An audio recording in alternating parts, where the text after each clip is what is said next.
Hello, and what is going on today, guys? Tomcat here, and let's talk about the Track-Tor.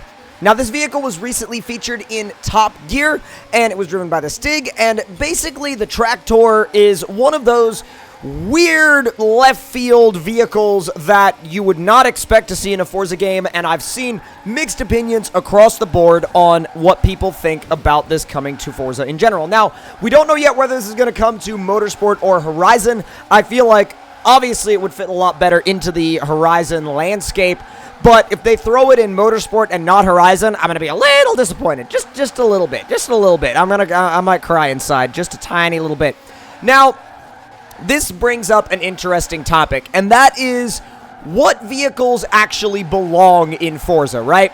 So we've seen over the years some vehicles that are really cool but don't really have a purpose other than to be there and to be fun and to be interesting and to be cool, or to make you go, wow, why is this here? Or to make you go, oh my god, what the heck is that? And I feel like this falls into the latter category. Now, with that being said, though, the Track-Tor is obviously going to be really, really fun to do, like, you know, like say, for example, a bunch of the same thing in one race. Like, not necessarily, I almost said tractor spec racing, but I guess you could do that if it came into Motorsport, but, I mean, can you imagine a group of, like, 12 of those things going down turn 12 at Road Atlanta, flat out? That would be just absolutely insane and ridiculous and dumb and wonderful in every possible way. But would it be, would it be fun continuously, or would it be fun for like one or two laps and then, be over and done with? So these are the things that I like to think about whenever we see weird random vehicles coming into, into the Forza games. But it also brings up an interesting topic of discussion, because my subscribers in particular have told me that they want, let's say, lifted diesel trucks, like, say, for example, like a lifted Dodge Ram 2500 with a Cummins diesel in it. If they can bring the Track-Tor into the game, then what's stopping them from bringing a lifted, Cummins 2500 or Power Stroke F250 or, 2500 Duramax into the game and allowing us to put lift kits on them and big tires? Now, I'm sure that there is a licensing issue with that. I'm sure that there is a manufacturer permissions issue with that, because a lot of the OEMs do not support the type of modifications that the diesel community does to their trucks, because obviously you get into things like, well, we don't want to, like an OEM obviously doesn't want to endorse things like, say, removing DPFs from an exhaust, or putting a stack, on a diesel truck, or putting aftermarket suspension components on a truck, or widening the wheelbase well beyond the OEM, not necessarily the wheelbase, but sorry, the track width, widening the track width well beyond the OEM track width. So I can understand why they're not in the game, and I think the further I get into vehicle licensing and how it works, I can completely understand why. However, I think there's hope, because look at the Subaru BRZ with the Rocket Bunny body kits. Look at the, Nissan 240SX with the Rocket Bunny body kits. I mean, look at the McLarens with the Liberty Walk body kits. See, I feel like if you can get McLaren to agree to a wide body kit that requires cutting into literally the body of the car and fitting stupidly wide wheels, I feel like you should be able to get Dodge, Ford, or Chevy to agree to let you put lift kits on their trucks. That's just me, though. I don't know, because we've never really seen stuff like that in a high-profile game. So, but I feel like at the same time, if they can do that on the McLarens, if they can do it on the Lamborghinis, if they can do it on, all these supercars, then they should be able to do it for pickup trucks. But back to the Track-Tor and what I think it's going to be good for, or be able to be used for. Aside from a comedy race series, I spent a lot of time thinking, and honestly, probably a lot more time than I should have, thinking about what the Track-Tor would be good for. And I've kind of come to one conclusion.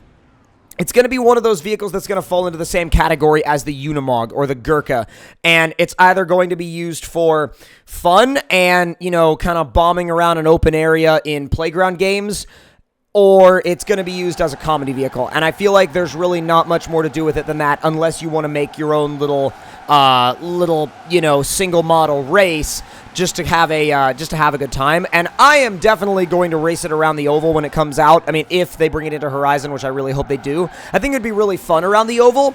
But at the same time, I feel like you could only do that so many times, and then you would kind of be done with it. I feel like the novelty would wear out, and I think that's the problem with novelty vehicles, is over time the novelty does effectively wear out.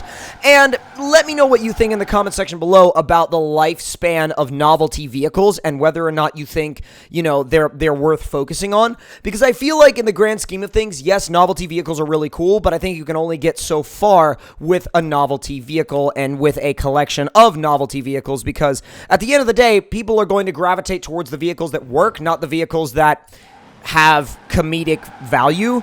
They'll get some great laughs out of the vehicles with comedic value, but those laughs will only go on for so long, and then they'll jump back into their car that works for them, whatever that is, whether that be a, I don't know, a Formula Drift Viper or a GT3 RS or a Lamborghini. It's completely and totally up to them, and it's completely and totally up to the personal preference of what they like and what they find to be effective. So I think at the end of the day, is it a bad thing that it's coming into the game? No, I don't think it's a bad thing at all. But at the same time, do I feel like resources could be better spent elsewhere? I'm half and half, because if they add more targeted and effective purpose-based cars, then yes, I feel like those might be a better use of time. But at the same time, you need the comedy vehicles in order to bring more people into the game, because that's, in my opinion, you'll keep players with effective cars and you'll bring in new players with comedy cars. Because if they see that they need to own, let's say, Horizon 4 in order to drive this, you know, V8 swapped tractor with Super Swamper boggers on the back, they'll buy the game just to drive it. But they'll use it a couple times, and then they'll find a car that works for them, and then they'll continue to play the game based on the cars that are effective and the cars that work for them. So I think it's important to have a balance, and I think it's important to be careful about what cars you put into the game. And by the way, I never noticed Murica Motorsports before, and I think it's actually freaking hilarious. But again, going back to what I was saying before, I think the comedy vehicles bring people into the game, and I think the effective vehicles keep people in the game. So I think it's important to have a balance, and I think it really, though, if licensing issues aside, I think lifted trucks could work. And I think they would be more along the lines of effective vehicles than comedy vehicles. I feel like they could be used as comedy vehicles, and you could have your comedy parts in there, like whatever, your police lights or your big bash bars or whatever it is. But you could also have them, you know, have them with the ability to be turned into something effective. Like, say, for example, a desert truck, like a trophy truck style, you know, desert truck. I mean, take for example a Ram 2500 with the Cummins diesel, but it has a full Carly suspension, like a full Carly coilover suspension.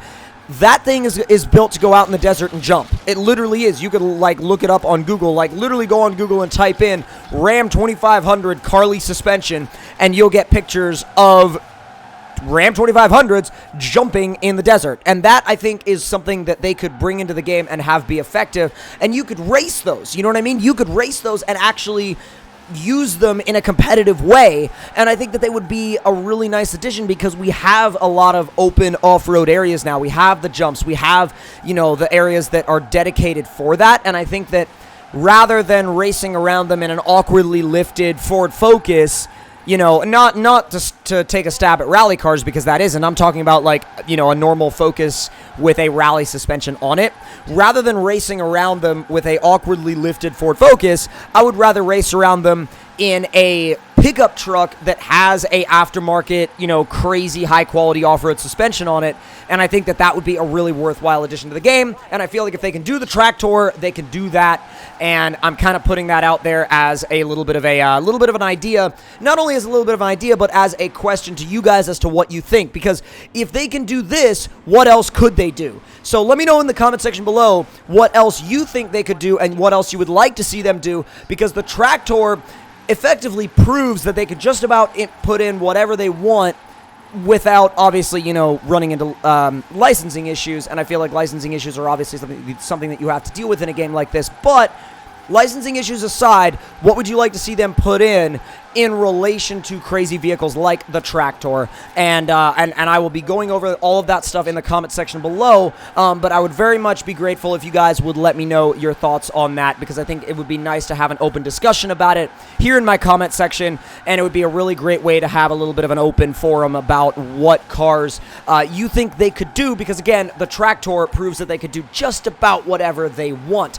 But if you guys enjoyed this video, make sure to slam that like button. Let me know in the comment section below what you guys thought of it, and if you got any value out of this video, then make sure you click that subscribe button and stay tuned for more. I will be giving you guys full in-depth gameplay of the Track-Tor when it comes out. But again, hope you all enjoyed, and I will see you all next time.